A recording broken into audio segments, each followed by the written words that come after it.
میں سارے انسانوں کے لیے خطاب کر رہا ہوں.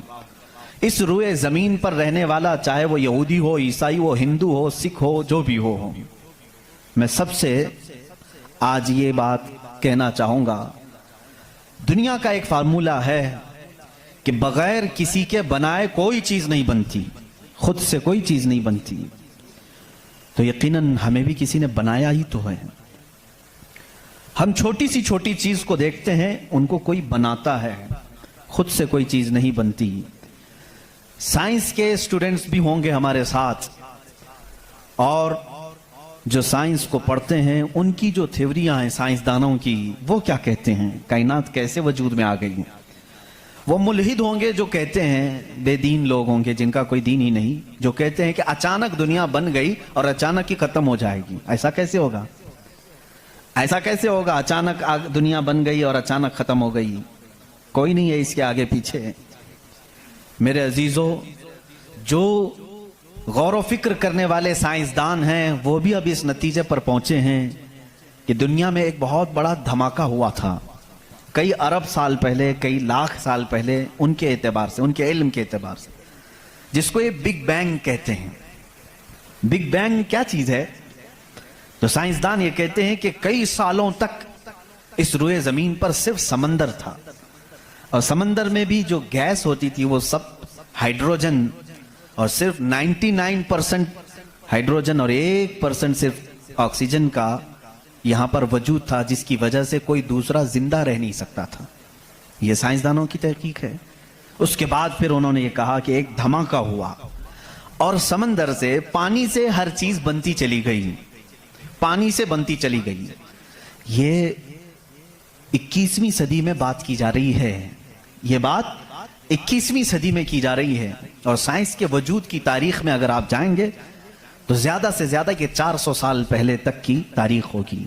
16ویں صدی میں، 17ویں صدی میں، 17ویں سینچری میں سائنس کی کچھ نہ کچھ چیزیں ایجاد ہونے لگی جس کو آج ہم سائنس کہہ رہے ہیں.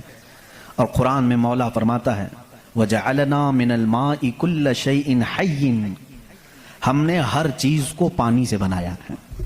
یہ رب تعالیٰ فرما رہا ہے، اس کا قرآن عظیم گواہی دے رہا ہے. قرآن کس زمانے میں اترا وہ بھی آپ کے ذہن میں ہونا چاہیے.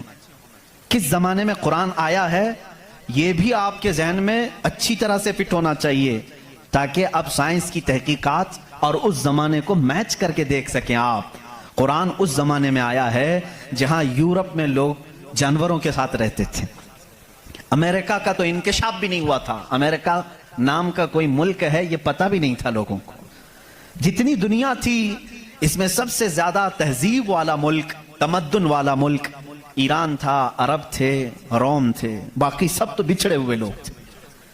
روم، ایران اور عرب کو اس زمانے میں تہذیب والا کہا جاتا تھا. ان کی تہذیب کا عالم یہ تھا کہ جب میرے آقا صلی اللہ تعالیٰ علیہ وسلم مدینہ طیبہ میں تشریف لائے، یہ بہت بڑے تہذیب والوں کی بات میں کر رہا ہوں، یعنی بہت نالج رکھنے والوں کی بات کر رہا ہوں. اتنا نالج تھا کہ جب میرے آقا مدینہ میں تشریف لائے تو صرف 6 لوگوں کو لکھنا آتا تھا. یہ بڑے تمدن والے لوگ تھے، بڑے نالج والے لوگ تھے. اس زمانے کا علم یہاں تک پہنچا ہوا تھا.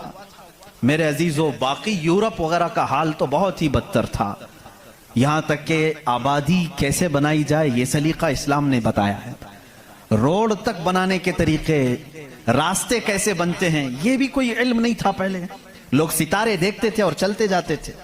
یا آج جو روڈ بنے ہوئے ہیں اس کی ایجاد ہی سیدنا عمر فاروق نے کی ہے رضی اللہ تعالیٰ، کہ عام ایک راستہ ہونا چاہیے، ہائی وے ہونا چاہیے، اس کو پکا بنانا چاہیے کہ لوگ اسی سے گزریں. آج آپ کو راستے اتنے بنے ہوئے ہیں اس لیے کوئی تارا نہیں دیکھتا، صرف سامنے دیکھتے ہیں. اب تارے دیکھیں گے تو پھر بڑا مسئلہ ہو جائے گا. اس زمانے میں تارے دیکھ کر کے چلتے تھے. عزیزان گرامی، یورپ کا حال اس زمانے میں یہ تھا کہ نالج نام کی کوئی چیز نہیں تھی. وہ لوگ انت وشواس، جیسے آج بھی ہمارے ہاں کچھ لوگوں میں موجود ہے، اندھا یقین، ان چیزوں پر بہت عمل کرتے تھے. جیسے اپشگن ہو جانا، یہ تمام معاملات میں بہت وہ آگے تھے. حتیٰ کہ بیماریوں کو بھی وہ بیماری نہیں سمجھتے تھے. جیسے آج یورپ جادو ٹونے پر یقین نہیں رکھتا، ہر چیز کو بیماری کہتا ہے. اس زمانے میں ہر بیماری کو وہ جادو سمجھتے تھے، شیطان سمجھتے تھے.